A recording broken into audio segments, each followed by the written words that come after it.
In this lesson, we are going to be reviewing two main topics that you saw in Algebra 1. We will elaborate a little bit on especially quadratic formula, and then we will continue on next time with a little bit more information regarding quadratic formula. Before we get into that, we have a quick little skill review, which is about simplifying square roots. When we are simplifying a square root, our goal is to pull out all perfect squares.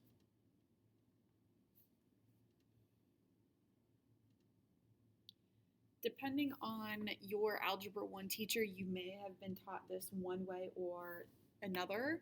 The way that I teach this skill is to take your number, so in this case we are trying to simplify radical 24. This does not mean you take your calculator and take the square root of 24 and get the decimal approximation. That is not what we're doing here. What we are doing is writing the simplified radical.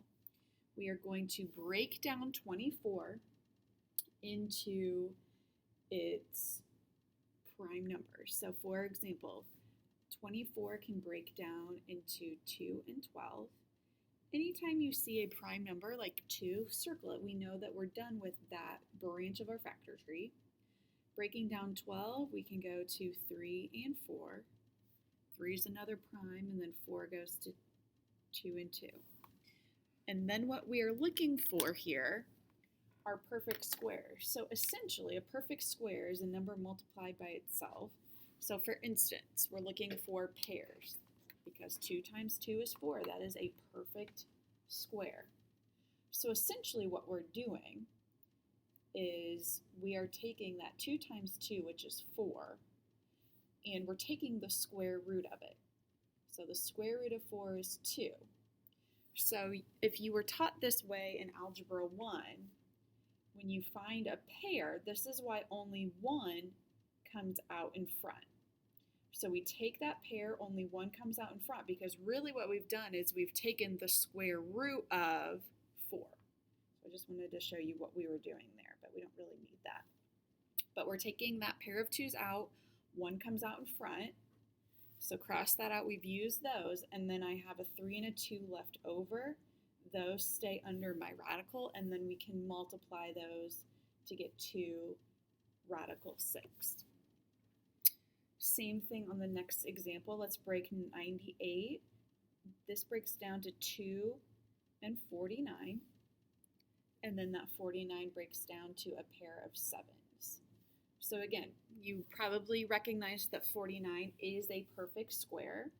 If we take the square root of 49, it is 7, which again is why you have 2 7s, but only 1 comes out, because you are essentially taking the square root of 49. We've used those, and then you just have a 2 left underneath.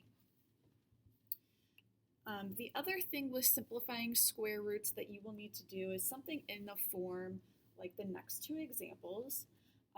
We will work with that radical 54 first. So in the same way we did the last two examples, start by breaking that down. This goes to 2 and 27.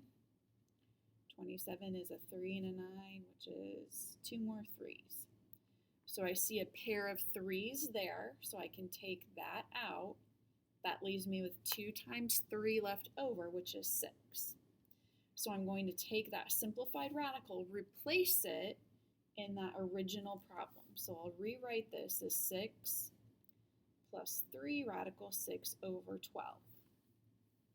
Now what we need to do is simplify what we can. So we are going to try to simplify, pay attention here, the 6, the 3, and the 12. You are not going to be simplifying that radical 6. We've already done that. So what we have to think about is what we can take out of 6, 3, and 12, which is a 3. So I'm dividing each of those by 3. So this gives me 2. 3 divided by 3 is just a 1, so that's just radical 6, and then all over 4. That would be the most simplified that we can get.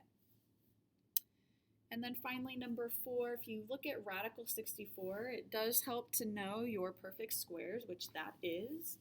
The square root of 64 is 8, so we can go ahead and rewrite this as negative 7 minus 8 all over 3, and then just simplify. So this is negative 15 over 3, which is negative 5. So just some little skill review that we will use here throughout next couple of days, so just refreshing your memory there.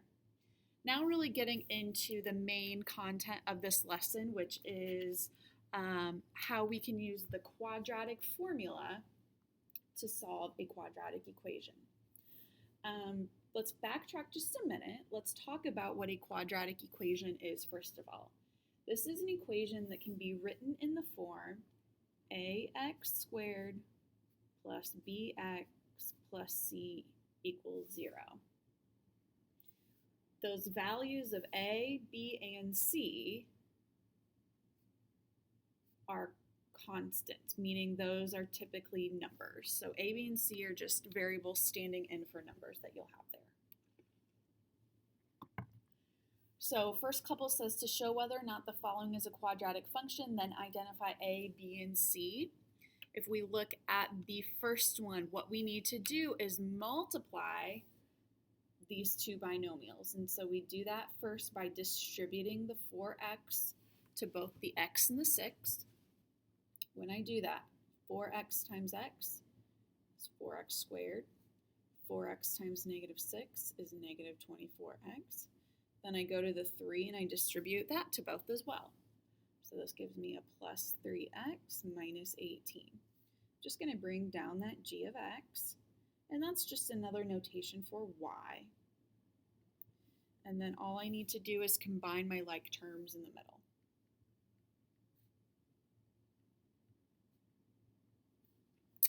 And then from there, we were also asked to identify the values of a, b, and c.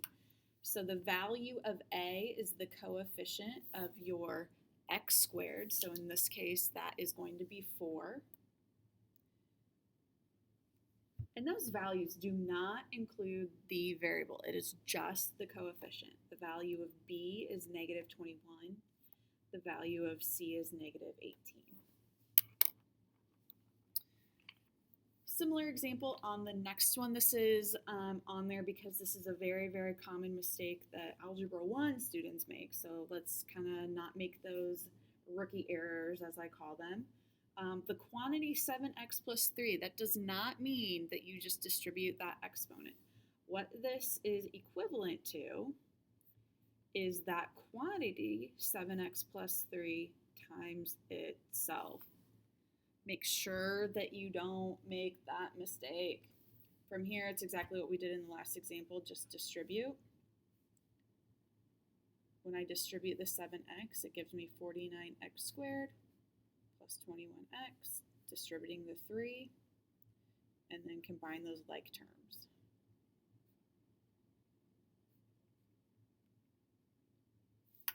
And then again, values of a is 49, b is 42, c is 9. All right, now,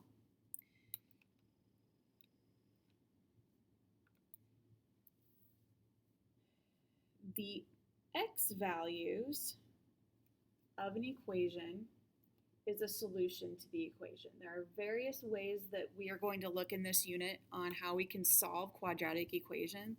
The first one that we're doing today should be familiar. That's our quadratic formula. And you probably learned a little song maybe. I am not a singer. I will not sing you this song. I do expect you, I don't have you memorize a whole lot in this class, but this is something that you do need to commit to memory. It's not going to be really memory after you've worked with it a little bit. It's just something that you should not have to look up every time, okay? And we're going to use that quadratic formula to now solve some equations.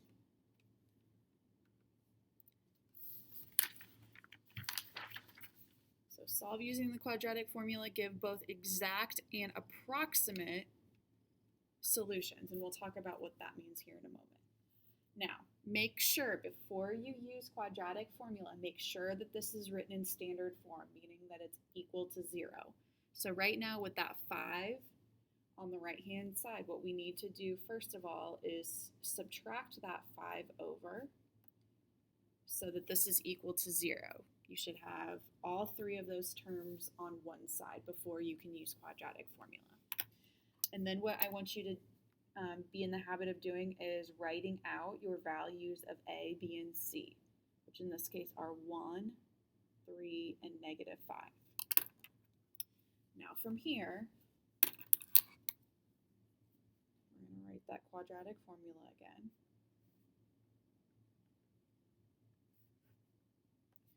And then we're going to go through and just fill in our values for A, B, and C.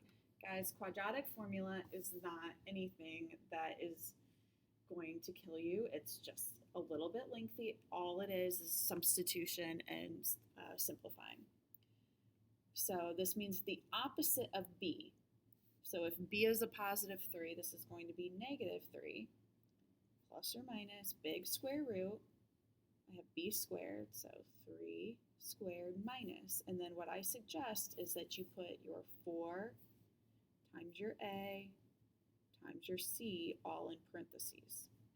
I've done this long enough that I know what to tell you to make sure that you are not making negative mistakes. So just trust me. All over 2 times 1. Now from here we're going to go through and simplify. So 3 squared is 9 minus, and then inside our parentheses is a -20 all over 2. That minus a negative becomes a plus. So what we have here is x equals -3 plus or minus square root 29 all over 2. This is what we consider the exact solution. And then the approximate solution is when we are going to use our calculator and get the decimal approximation. So what we're going to do to get that on your calculator, you are going to start with the numerator, -3, and then you're going to split up that plus or minus. So first we're going to do -3 plus radical 29, hit enter, and then divide that by 2. So your first answer should be about 1.19, and then we'll do the same thing using the minus. So -3 minus radical 29, hit enter, divided by 2. So 1.19, -4.19.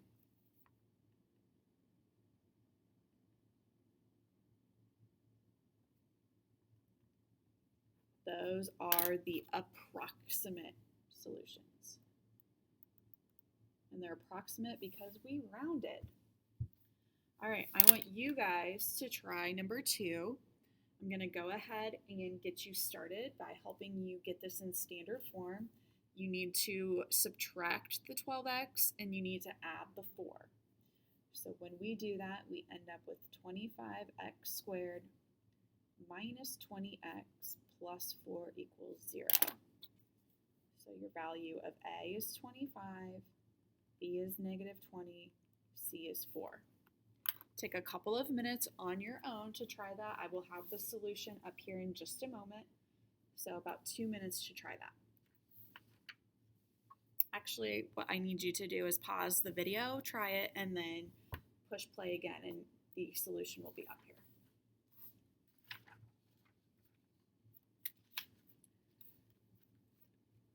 So you should have tried this on your own. What happens in this one, which is kind of unique, is that you end up with 0 under your radical. So basically that whole thing goes away and you end up with the 20 over 50, which is 2 over 5 or 0.4. So the exact answer would be 2/5. The approximate would be 0.4. If you are struggling with this, just make sure that you see me during AL or another time. We can go over this. All right, so let's talk about a little bit of content understanding. It's good and great that you can use the quadratic formula, that you have that skill. But what we also have to make sure is that we understand. There's a difference between doing skills and then understanding the content. So here's where we're going to take it up a notch and really understand what these numbers mean and what you're doing. So when we use the quadratic formula, we are finding, again, just the solutions to the quadratic equation. What those solutions mean, however, is this is where the graph crosses the x-axis. So we're going to go back to number 1 that we did above, and we're going to graph this on our calculator. We're going to see how the solutions here relate to the graph. So grab your calculator. If you don't have a graphing calculator at home with you, just follow along up here, but you guys have got to try to be getting those. If it's an issue, you need to talk to me.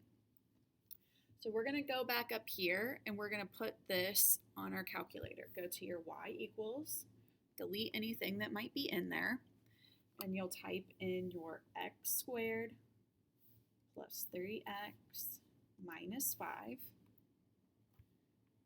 and then hit graph. You should see a nice, pretty parabola. Now, here's the deal. Take a look at these values that we found for the solutions. 1.19, negative 4.19. And look at this graph. Look at where this parabola is crossing the x-axis. It's crossing right around at 1, right around at negative 4. Now, your calculator does some cool things in terms of finding those exact values, and we might look at that later on, but right now I want you to just understand that these values that you get when you solve the quadratic correspond to where they cross the x-axis. So just about right at 1 here, just a little more than negative 4 here, okay? So if you want to sketch that on your paper, that's fine, but again, we can always just see that on our calculator. So what we're seeing, again, is that the graph crosses the x-axis at the values we found when we solved. Okay. The next question is, what happens if your quadratic does not cross the x-axis? So go ahead, we're going to graph another equation here. So go back to your y equals, clear that out, and we're going to do a negative. Make sure you're doing the negative and not the minus sign. Negative x squared plus 4x, and we need to think about moving that 13 over. So that would be minus 13. And then graph that. And you can only see a tiny little bit. I can adjust my window here a little bit. And we'll be able to see a little bit more of that parabola. But notice that it does not cross the x-axis at all. It does not cross the x-axis at all.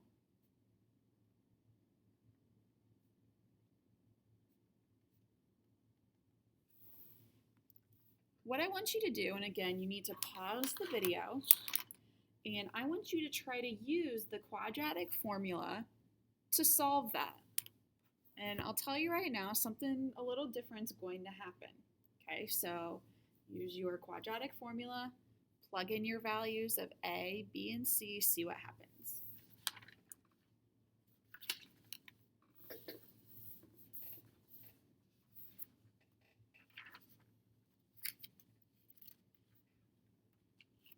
What you should be finding is that you are ending up with a negative underneath that radical. If you try to calculate that on your calculator, I don't know, maybe mine will do it for me, but yep, it's going to tell you that it's a non-real answer. We are actually going to talk about this a little bit more next time. So just understand that when you have that negative under the radical right now, that means it does not cross the x-axis. And we'll elaborate on that next time. The last thing that we need to do in this lesson is finish up by talking about what we call the discriminant.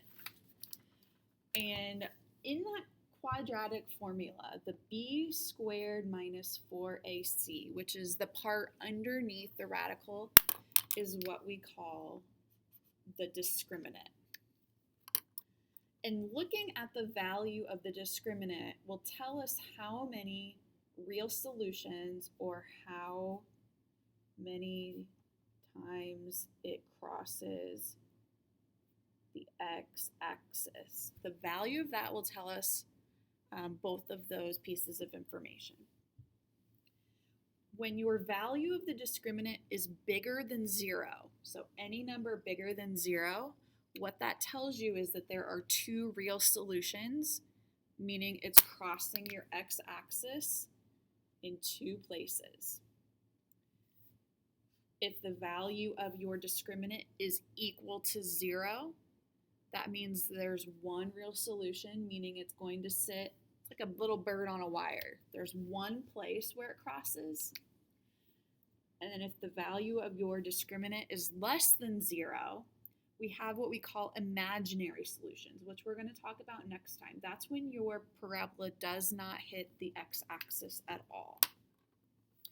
So 3 little examples here looking at these different situations. We are going to find the value of the discriminant and then describe the solutions. So the only thing that we need to do here is just that b squared minus 4ac. It's a little bit less work than the whole quadratic formula. So we have a is 1, b is negative 6, c is 10. So we're going to take negative 6 squared minus 4 times 1 times 10, and we simplify. So 36 minus 40, which is negative 4. So the value of the discriminant is negative 4. And then we look in our chart. Where does that fall? Well, negative 4 is definitely less than 0. So we would say we have two imaginary solutions.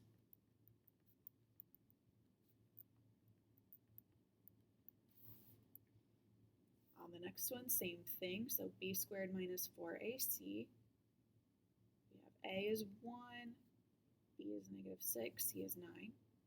So negative 6 squared minus 4 times 1 times 9. We have 36 minus 36, which is 0. Again, that is the value. When your discriminant is equal to 0, we have one real solution. So go ahead and try the last one.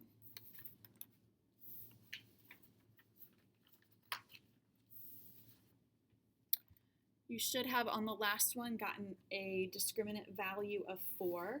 Because that is greater than 0, we say that we have two real solutions.